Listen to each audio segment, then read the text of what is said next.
What's up, everybody? The NBA Finals is set. I was wrong. I owe the Pacers an apology, and I'm going to apologize to the Indiana Pacers because they were just impressive against the New York Knicks. I thought the Knicks would get it in 7, but the Pacers stopped it and was able to celebrate the Eastern Conference Championship trophy and all that celebration on their home court in Indiana. And I will say this. The Pacers management did say that it's different in Indiana. Basketball is better in Indiana. And I agree with that. The Pacers fans, I'm happy for this NBA Finals. A lot of people are not happy with this NBA Finals because it's two small market teams. I was listening to some mainstream coverage. I was a mainstream with Chad Ochocinco and Unk, but on Nightcap. And a lot of people were kind of talking about had the bigger markets done what they were supposed to do, win that, people wouldn't be able to complain. And they're absolutely correct because the Pacers absolutely deserve to be there. I'm from Indiana. This podcast is based in Indiana. Not an Indiana Pacers fan by any stretch of the word. But as a Heat fan, I hate the Knicks. Knicks are a big market team. I'm just not as a fan of big market teams. I'm glad for basketball's sake. It's good to see some different teams in the championship. You don't want to see the same old, same old. The NBA has the most parity out of all four major sports right now. And it's really not close. You have different champions every year, different MVPs every year, and things of that nature. But the Pacers are moving on to the NBA Finals, where they will play the Oklahoma City Thunder, as we now know. And both teams, neither one of these teams have won an NBA championship. No, I don't count the Supersonics stuff for the Thunder. That belongs to the Supersonics, not to the Thunder. So I'm just want to say that right now. If you want to get technical, back in the 70s, the Sonics won a championship. Different organization, different team, different everything. So don't give me that right now. So both teams looking to capture their first NBA championship. The Pacers haven't been to the NBA Finals since 2000 with Reggie Miller, where they also beat the Knicks in the Eastern Conference Finals also. So that's sort of a cool thing. I did predict the Knicks to win this series, but I am happy the Pacers did win this series because, again, I like to see small markets, difference. I don't want to see same old, same old. I want to see parity in sports. But here's the thing, Pascal Siakam was named your Eastern Conference Final MVP, and it's absolutely deserving. And if you've covered our Facebook page, link to that's in the description down below, Pascal Siakam, I've said many times on this podcast, going back to years on in now, that he's the best player on the Pacers. And that's not a disrespect to Halliburton. Halliburton's a great player. He's a good player. He's an All-NBA 13 player this year. But let's go down some stats of this year. For this alone, this series, the Eastern Conference Finals, our Facebook page, you can go back there and see that for yourself. Pascal averaged more points, 24.8 to 21 points for Halliburton. So over 3 points of difference for Pascal over Tyrese Halliburton. Halliburton did average 10.5 assists compared to Pascal's 3.5 assists. And rebounds are about the same. Pascal 5, Halliburton 6. So, but you look at the field goal percentage. Halliburton for this game, for the series, just against the Eastern Conference Finals.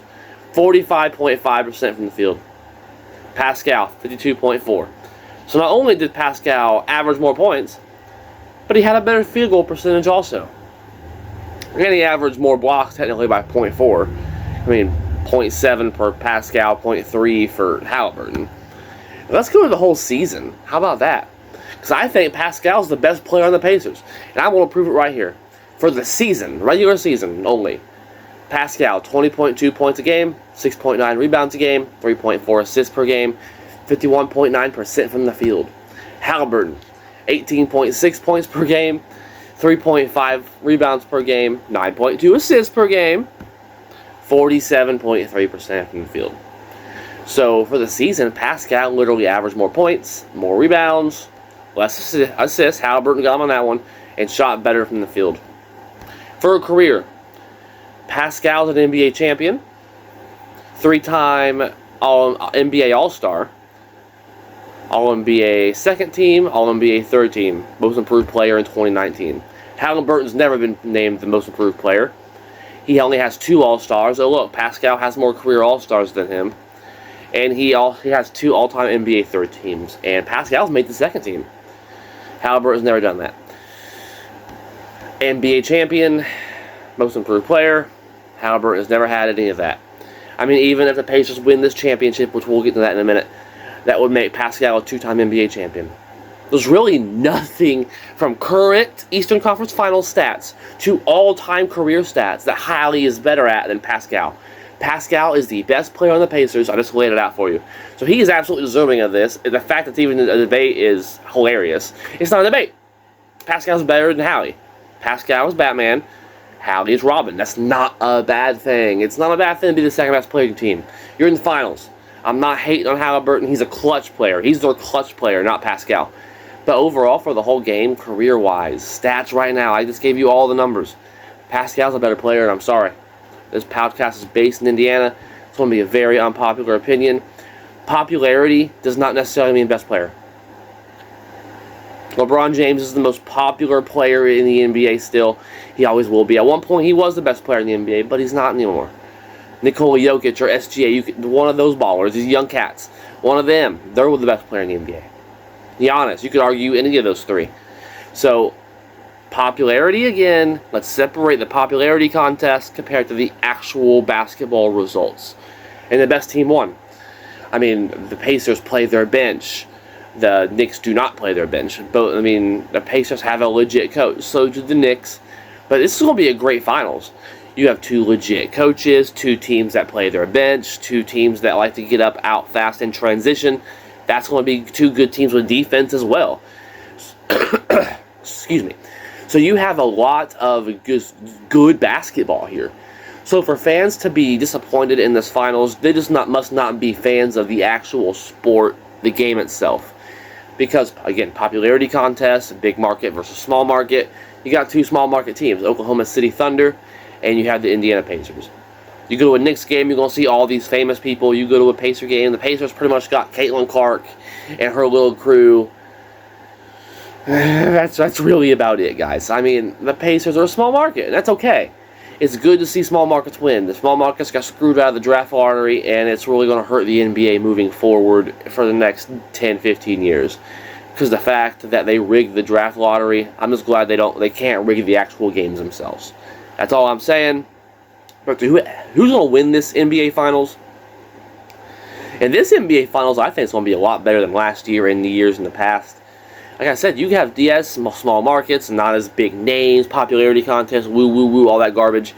But both these teams play their bench. You can go down 9, 10 guys. Thomas Bryant made all these threes yesterday for Indiana, for Christ's sake. The Pacers go deep in their bench. Rick Carlisle's a legit coach. You have two all-star players, Pascal and Hallie. And then you have great fans, loud fans, fans that care, a good environment. Indiana does basketball different. They said it last night in the celebration. Them Pacer fans were going wild. So for the Pacers to get to the finals, that's a good crowd environment. And Oklahoma City, same thing. They also can go 9, 10 deep in their bench. They're a good defensive team, just like the Pacers are. They like to get out and transition, good offense, all-star players. You have SGA.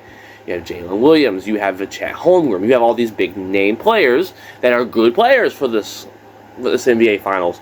And also legit coach. So this is going to be a good NBA Finals. This is a legit team. Two legit teams. So I think it's going to be a better Finals than people think it's going to be. I've seen a lot of Oklahoma City, easy chip for them. I don't think so. I do think Oklahoma City wins this series, but I'm going to say Oklahoma City in 6 at best.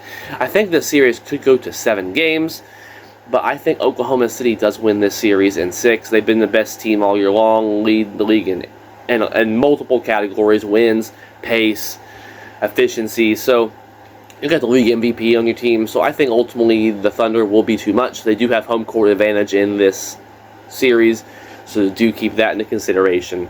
But I do think with two teams having deep benches, that would normally go to Indiana's favor, but the Thunder can match your depth. They just can. And when it comes, then you got to look at the top of the roster, because now depth is even out.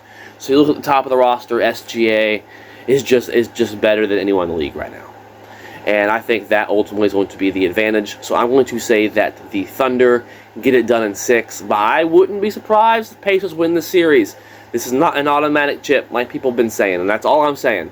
I do have the Thunder winning the series. Regular season does matter. They've been going since October as the best team. Stats are there to prove it. League MVP. So I think ultimately home court advantage. Thunder get the win here in 6 games.